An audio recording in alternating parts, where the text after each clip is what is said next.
에베소서 5장 21절에서 33절까지 말씀을 가지고 피차 복종하라 라는 제목을 말씀 나누겠습니다. 오늘 같이 나눌 내용은 그리스도인의 인간관계에 대한 그런 내용입니다. 특별히 우리의 인간관계 중에서 정말 중요한 관계가 있습니다. 무엇입니까? 부부간의 관계. 부부간의 관계가 우리 인간관계에서 가장 중요합니다. 많은 전문가들이, 많은 학자들이 그렇게 진단하고 있어요. 우리 인간은 관계를 형성하는 존재입니다. 그렇게 만들어졌어요. 사회적인 존재로 만들어졌는데 모든 인간관계에 영향을 주는 핵심 관계가 있는데 그게 바로 부부간의 관계예요. 스위스의 신학자 칼 바르트는 그래서 이렇게 말했어요. 인간의 모든 관계 중에서 남녀 간의 관계, 이제 그 안에 남편과 아내와의 관계가 들어가겠죠. 이 남녀 간의 관계가 모든 인간관계의 모델이라는 거예요. 모델. 부부간의 관계가 건강해야 됩니다. 그래야 다른 사람들과 관계를 맺을 때 건강하게 관계를 맺을 수 있다라고 하는 것. 이것은 성경의 메시지만이 아니라 일반 전문가들이나 학자들이 그렇게 이야기를 하고 있는 것이죠. 그러나 참 이게 쉽지 않아요. 남녀가 연애하고 결혼해서 신혼 때는 쉬운데 이제 결혼 생활을 오래 하고 나면은 이 부부간의 관계가 참 힘들다. 이게 제일 풀기 힘든 숙제구나 라는 것을 이제 실감하게 됩니다.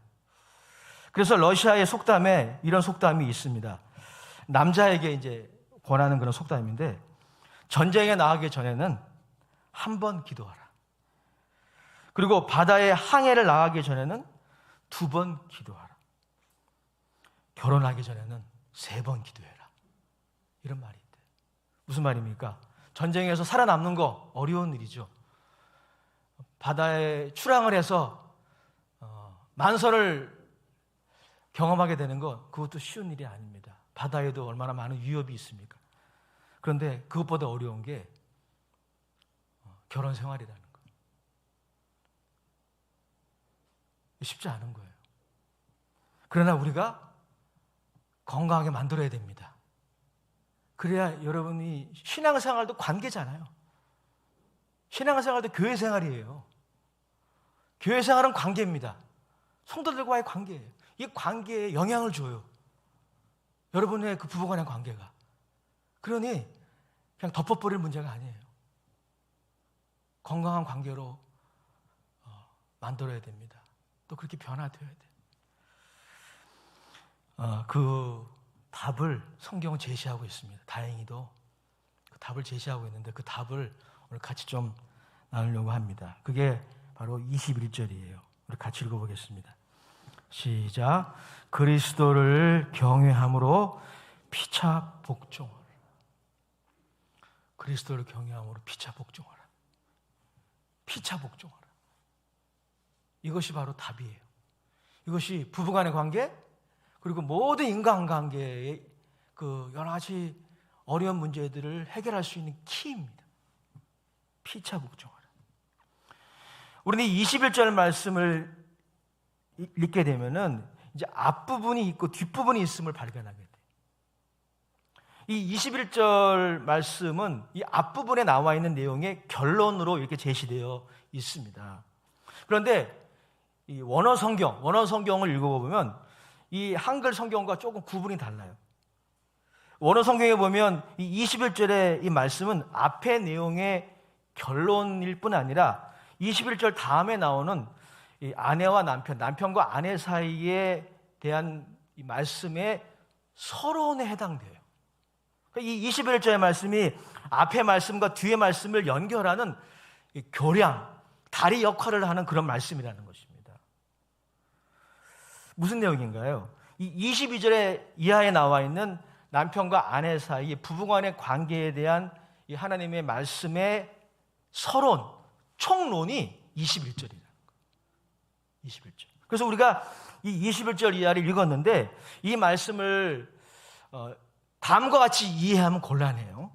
예를 들어서 아내의 역할은 남편에게 복종하는 거고 남편의 역할은 아내를 사랑하는 거죠.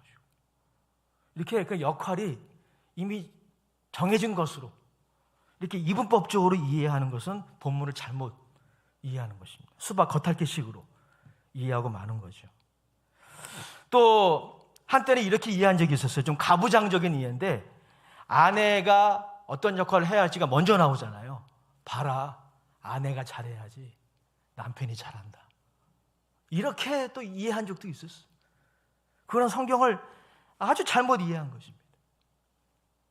이 22절에서 33절까지의 이 아내와 남편, 이 부부간의 관계에 대한 이 하나님의 말씀을 요약하는 게 바로 뭐냐면 21절이에요. 피차 복종하라. 피차 복종하라. 그러면 여러분, 우리는 이 피차 복종하라는 이 원리를 이해하기 위해서 복종이라는 단어를 이해해야 합니다. 여기서 이 복종이라는 단어는 영어로는 submission이라고 하고요. 헬라어로는 휘포케온이라는 그런 단어를 쓰고 있는데 이 복종이라는 단어는 지위나 신분이 낮은 사람이 지위나 신분이 높은 사람에게 어쩔 수 없이 하는 그런 맹종이나 굴종이 아니에요. 그런 뜻이 아닙니다. 그거보다는 이 복종이라는 뜻은 무엇입니까? 자발적으로 자신의 자유를 제한하는 것. 이게 복종이에요. 왜 자발적으로 제한합니까? 사랑하기 때문에. 그렇죠? 여러분 보통 어떤 대상이나 어떤 사람을 사랑하면 자기의 자유를 제한합니다. 스스로. 복종이라는 단어의 뜻이 바로 그런 의미가 있어요. 그래서 정확하게 정의하면 이렇게 정의할 수 있어요. 복종이란 자원함으로 자발적으로 자신의 자유를 제한하여 상대방의 필요에 더 집중하는 것. 다시 정해 드릴게요. 자발적으로 자원함으로 자기의 자유를 제한함으로 상대방의 필요, 상대방의 행복에 집중하는 것. 자기에게 집중된 그 시선을 상대방에게 돌리는 것이. 이게 복종의 의미예요. 갈라디아서 5장 13절에 보면 이 복종이라는 단어를 이해할 수 있는 구절이 하나 나오는데 우리 같이 읽어볼까요? 시작. 형제들아 너희가 자유를 위하여 부르심을 입었으나 그러나 그 자유로 육체의 기회를 삼지 말고 오직 사랑으로 서로 종노릇하라. 이 복종이라는 것은 상대방에게 노예가 되라. 그게 아니고 상대방에게 노예가 되거나 예속이 되란 말이 아니에요. 그것이 아니라 종노릇하는 거예요. 실제로 종이 되는 게 아닙니다. 종이 되라는 게 아니라 종노릇을 하라는 것입니다. 사랑함으로 종노릇하는 것입니다. 그러기 위해서는 자기가 하고 싶은 거 있잖아요. 자기가 좋아하는 게 있어요. 사람마다. 그걸 조금 제한해야 돼요. 자기의 고집을 너무 주장하면 안 돼요. 그럼 복종이 안 됩니다.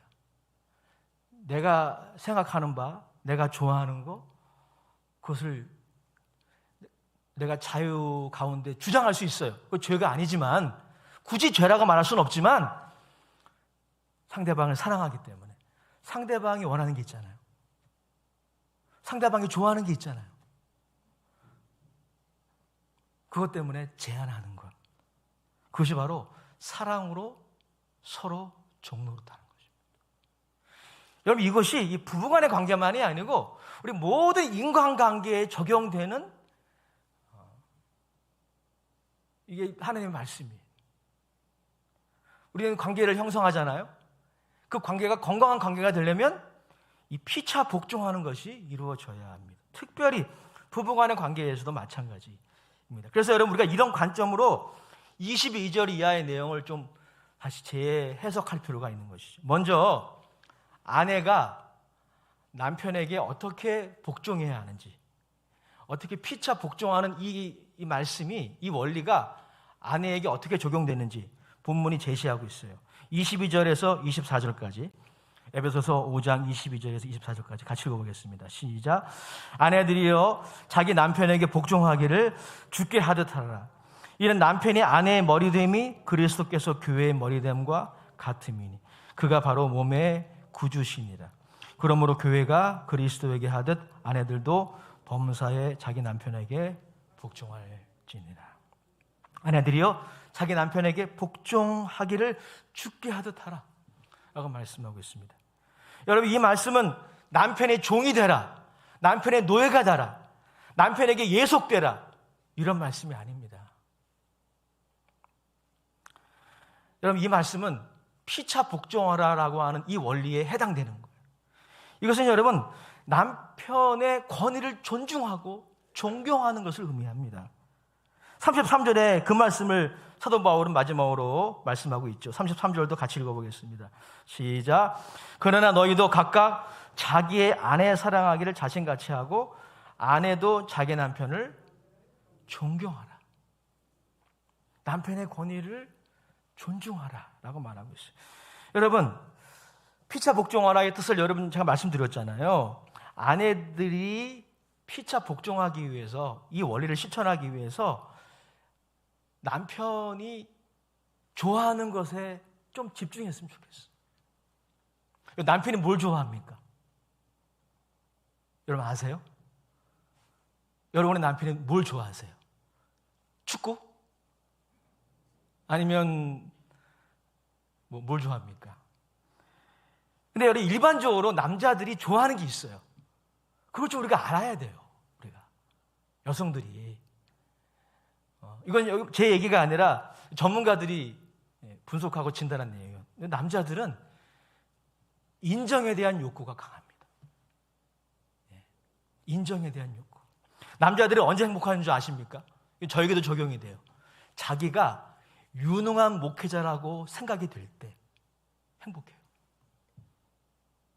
목회자 같은 경우에는 오늘 내가 설교 잘했다 라고 스스로가 느껴질 때, 성도들이 은혜를 받든 안 받든 관계없이 그렇게 느껴질 때, 자신이 유능하다라고 생각이 될 때 행복해요. 물론 여성들에게도 그런 것이 있겠지만 남성들이 특히 강합니다.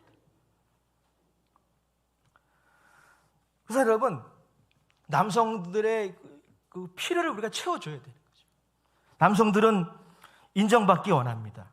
그리고 자신의 가치와 자신의 유능함이 사람들로부터 인정받기를 원해요. 그러므로 여러분, 우리 여성분들께서 우리 남성들에서 꼭 하실 일이 있어요. 남편의 권위를 존중하고 인정해 줘야 됩니다. 어떻게 그렇게 할 수 있을까요? 이 학자들에 의하면 이 남성들은요, 이 시각에 굉장히 민감해요. 시각에. 여성들하고 좀 다르죠. 그리고 남성들이 또 어디에 행복감을 느끼냐면 배가 채워졌을 때. 배가 채워졌을 때. 여성하고 좀 다르죠. 그래서 여러분들이 남편의 권위를 존중하고, 그리고 남편이 지금 사회적으로 어떤 위치에 있든 관계없이 그 가치를 인정하고 그리고 존중한다면 맛있는 것을 많이 해주시기 바랍니다. 예. 남자는 배가 채워줘야 행복하다. 그리고 이렇게 또 외모도 적당히 꾸미셔야 돼요. 너무 이렇게 돌아보지 않으면 안 되는 거예요. 기타 여러 가지 것들이 있지만 여하튼 중요한 것은 남편의 권위를 존중하는, 그가 지금 어떤 사회적인 위치에 있든지 관계없이 가정 안에서 그리고 부부 안의 그런 관계 안에서 남편의 권위를 존중해주고 칭찬해주고 인정하는 여러분 되시길 주의 이름으로 축복합니다. 일부 예배 때는 아멘이 안 나왔는데 11시 예배 때는 아멘이 나오네요. 바로 여러분, 이것이 바로 피차 복종하는 것에, 이 아내들이 피차 복종하는 이 말씀을 지키는 그런 모습으로, 이런 모습으로 나타나야 한다라고 하는 것이죠. 그럼 남편들에게는 어떻게 나타나야 합니까? 그것이 바로 25절에서 29절까지 말씀하고 있어요. 같이 읽어보겠습니다. 시작. 남편들아 아내 사랑하기를 그리스도께서 교회를 사랑하시고 그 교회를 위하여 자신을 주심같이 하라. 이는 곧 물로 씻어 말씀으로 깨끗하게 하사 거룩하게 하시고 자기 앞에 영광스러운 교회를 세우사 티나 주름 잡힌 것이나 이런 것들이 없이 거룩하고 흠이 없게 하려 하십니다. 이와 같이 남편들도 자기 아내 사랑하기를 자기 자신과 같이 할지니 자기 아내를 사랑하는 자는 자기를 사랑하는 것이니라. 누구든지 언제나 자기 육체를 미워하지 않고 오직 양육하여 보호하기를 그리스도께서 교회에게 함과 같이 하나니.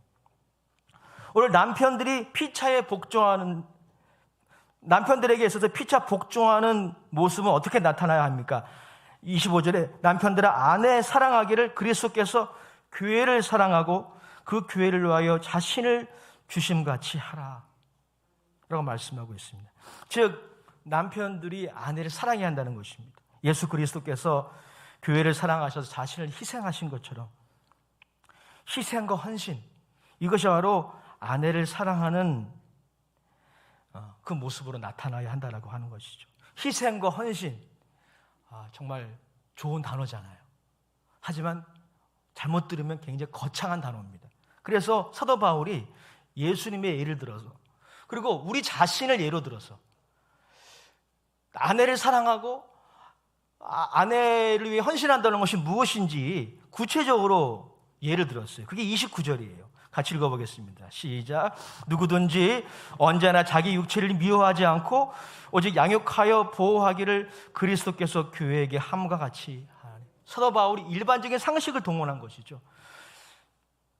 저와 여러분 중에 일반적으로 혹은 누구든지 자기 육체를 미워하는 사람은 없어요.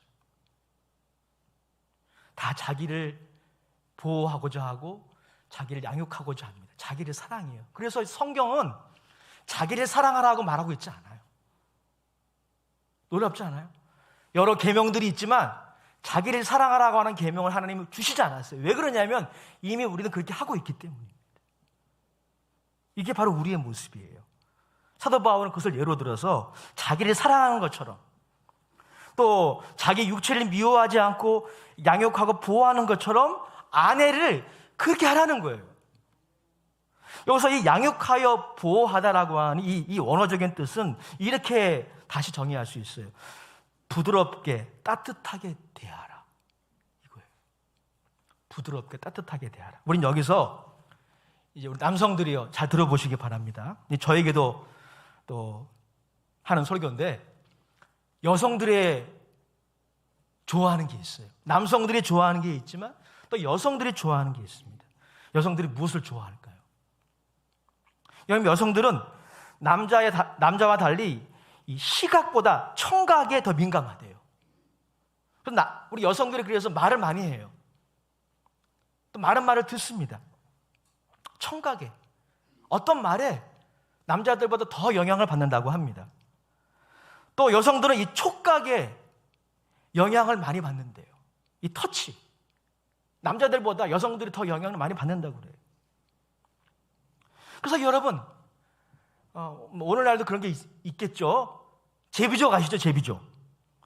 여러분, 제비족들이 뭐 합니까?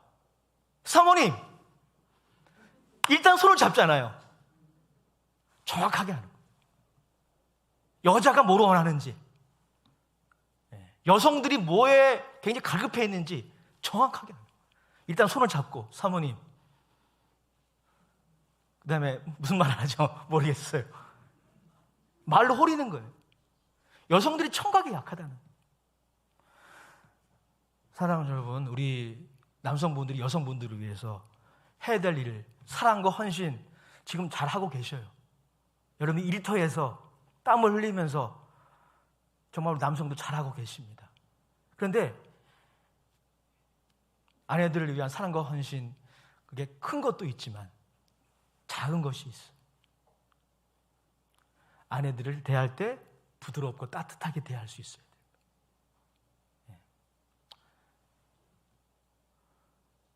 이건 제가 말씀 못 드리겠어요. 사랑하라고 말하라고 제가 하려고 그러는데 저도 잘 못하겠어요. 근데 여하튼 거칠게 대하지 말고 부드럽고 따뜻하게 대하라. 고린도전서 3장 19절에 사도 바울이 이렇게 말씀하고 있어요. 같이 읽어보겠습니다. 고린도전서 3장 19절 시작. 남편들아 아내를 사랑하며 괴롭게 하지 말라. 이 괴롭게 하다라고 하는 것은 뭐냐면 거칠게 대하다. 부드럽고 따뜻하게 더 대하실 수 있기를 주의 이름으로 축복합니다. 여러분, 이것이 바로 피차 복종하는 그런 구체적인 행동이에요. 그런데 여러분, 이런 구체적인 행동이 그렇게 어려운 행동이 아닌데 잘 안 되는 거예요. 그죠? 신혼 때는 잘 돼요. 연애할 땐 잘 됩니다. 그런데 결혼한 지 10년, 20년, 30년, 40년, 50년 잘 안 돼요, 이게. 제가 이렇게 말씀을 제가 드리지만은 아멘이 잘 안 나와. 왜 잘 안 될까? 그렇게 대단한 실천도 아닌데 이런 실천이 잘 되지 않을까? 오늘 우리의 연약함, 우리의 본성을 성경은 너무나 잘 알고 있습니다. 그래서 오늘 우리에게 조건을 달았죠. 그리스도를 경외함으로, 따라합시다. 그리스도를 경외함으로 피차 복종하라. 그리스도를 경외함으로 피차 복종하라. 즉 그리스도를 경외할 때, 예수 그리스도를 경외할 때 우리 안에 자기 중심성, 자기에게로 굽어지는, 자기가 원하는 거, 자기가 좋아하는 거, 또 자기의 생각에 옳은 거, 거기에만 집중하는, 이게 자기 중심성이거든요. 이것이 여러분 우리의 관계를 뒤틀리게 하는 겁니다. 이것이 가장 많이 뒤틀어버린 관계가 부부 간의 관계예요. 자기에게로 굽어지는 이 성향, 자기 중심성, 이것 때문에 가까이에 있는 아내와 남편이 뭘 좋아하는지 별로 관심이 없어요. 내가 뭘 좋아하는지는 관심이 있는데 상대방이 뭘 좋아하는지, 상대방이 언제 행복한지 관심이 없어요. 이 자기 중심성이 해결되지 않으면, 이 자기에게로 구워주는 이 성향이 해결되지 않으면, 그래서 여러분 자발적으로 자원함으로 내가 좋아하는 게 있지만 아내가 싫어하면은 좀 절제하는 거죠. 내가 좋아하는 게 있지만 내 뜻에 옳지만 남편이 원하지 않으면 안 하는 거예요. 근데 이게 잘 안 되잖아요. 그래서 오늘 우리들에게 사도 바울이 조건을 제시하셨어요. 우리 힘으로 안 된다는 겁니다.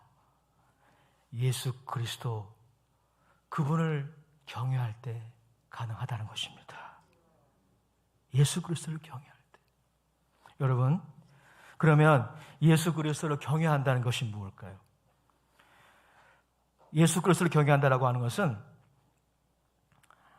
그렇게 어려운 문제가 아닙니다. 예수님을 우리의 구주로 영접하고 그리고 믿고 따라가는 것, 그것을 의미하죠. 좀 더 구체적으로 정의하면, 여러분 예수 그리스도를 경외한다라고 하는 것은 다음과 같이 정의할 수 있어요. 경외한다라고 하는 것은 하나님을 의식하는 것을 의미합니다. 즉 하나님 앞에서 자기 자신의 가치를 발견하려고 하는 것입니다. 즉 우리의 정체성을 하나님과 하나님의 사랑에 놓는 것입니다.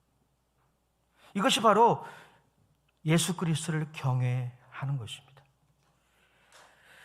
우리를 위하여 십자가에 죽으시고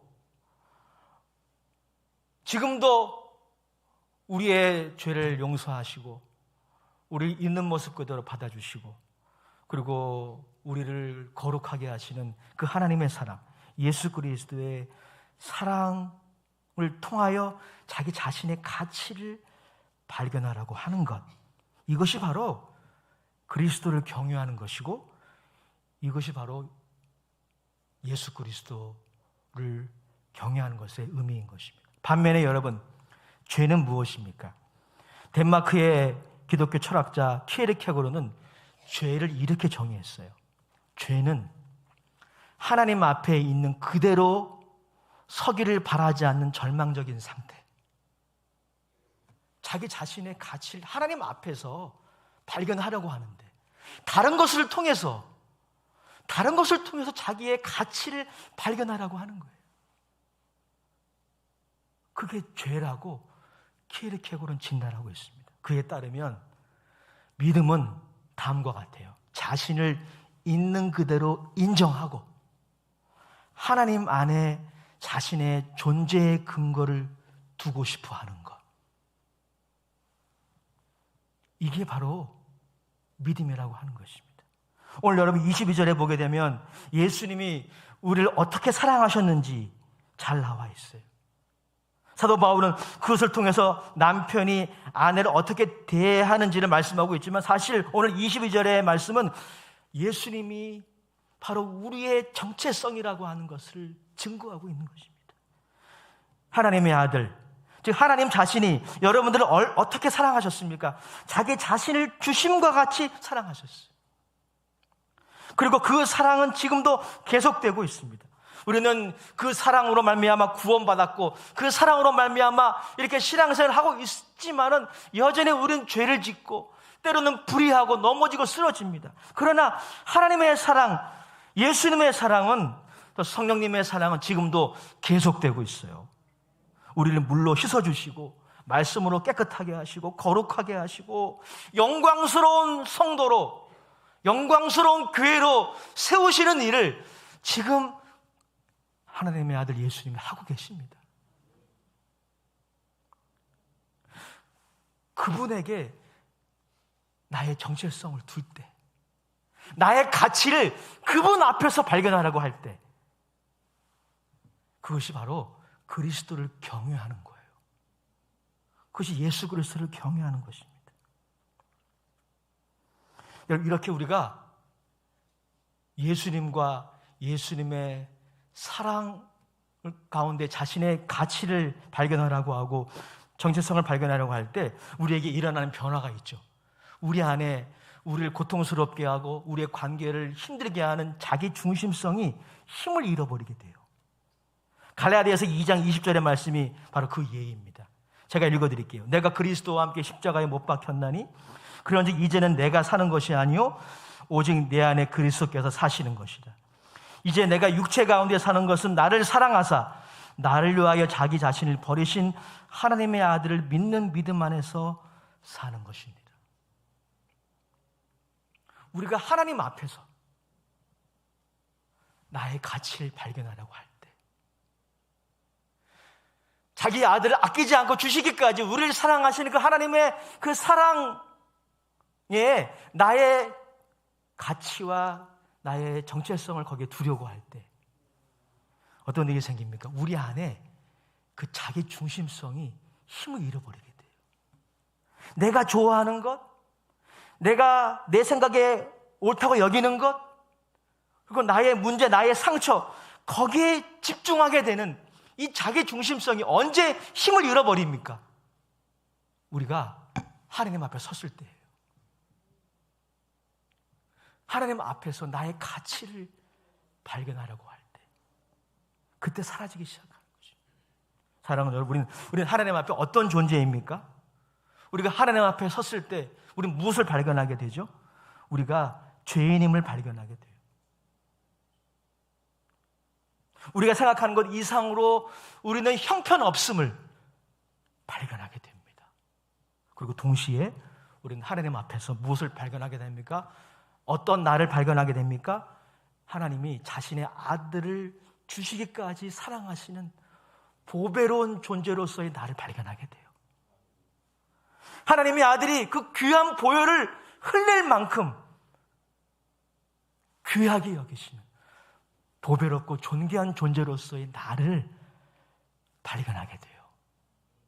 그리스도를 경외할 때, 예수 그리스도를 경외할 때. 그래서 제가 지난주에도 인용을 했는데 팀 켈러의 최근에 나온 책 하나님에 대한 오해와 진실이라는 책에 그가 어네스트 베커라고 하는 미국의 한